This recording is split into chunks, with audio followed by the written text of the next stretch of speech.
तो आखिर किरमाड़ा जो कि इतना बढ़िया और खौफनाक विलन था, उसे आज के टाइम पर इतना बेकार क्यों बना दिया गया है, जिसके डर से पहले अच्छों का हलवा पेंट में निकल जाता था, आज तो उससे बच्चा भी न डरे। तो किरमाड़ा की जो फर्स्ट अपीयरेंस थी वो हमें Chhota Bheem the Rise of Kirmada movie में देखने को मिली थी। तो कहानी की शुरुआत होती है जहां हमें पता चलता है कि किरमाड़ा पहले प्रतापगढ़ का राजकुमार था। एक दिन उसके बापूजी टपक जाते हैं, जिसके बाद किरमाड़ा बहुत खुश हो जाता है कि अब मिलेंगी दासियां।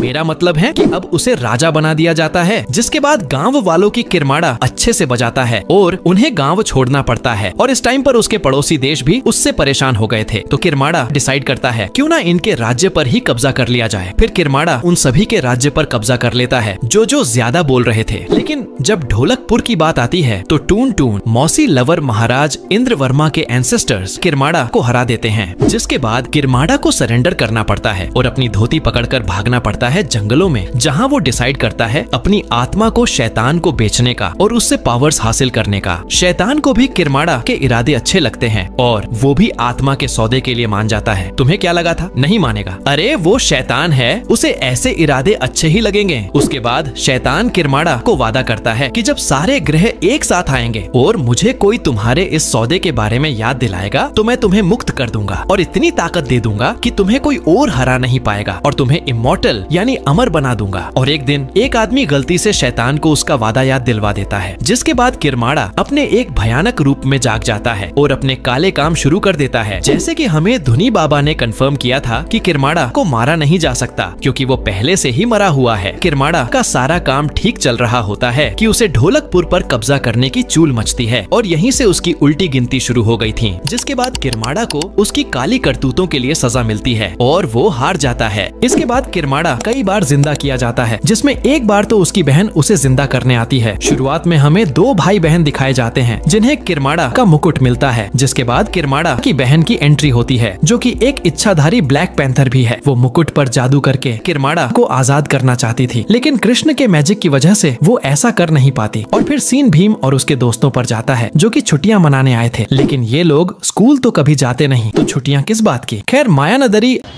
अपने बालों से लेपर्ड बनाकर हमला करती है, लेकिन भीम और कृष्णा उसे हरा देते हैं। जिसके बाद सभी ढोलकपुर वापस जाने लगते हैं, जहां रास्ते में एक तूफान की वजह से वो सभी एक टापू पे फंस जाते हैं, जहां एक शेरनी एक चिड़िया पर हमला कर रही थी। बोलो अब शेरनियों को भी क्या दिन देखने पड़ रहे हैं। जिसके बाद भीम चिड़िया को बचा लेता है। फिर रात को चिड़िया चुटकी की अंगूठी लेकर भाग जाती है। फिर चुटकी के एक क्लोन की वजह से कृष्णा फंस जाते हैं। फिर कृष्णा की ताकत को किरमाड़ा में ट्रांसफर करने का प्रोसेस शुरू होता है। जिसके बाद भीम को पता लगता है कि कृष्णा खतरे में है। जिसके बाद भीम और उसके दोस्त चल पड़ते हैं, जहां रास्ते में उन्हें एक बूढ़ा आदमी और एक बच्चा मिलता है। भीम उनकी मदद करता है, जिसके बदले वो आदमी उन्हें रास्ता बताता है और अलादीन से कॉपी की हुई एक चटाई देता है। मायानगरी में जाने के बाद भीम भी पकड़ा जाता है।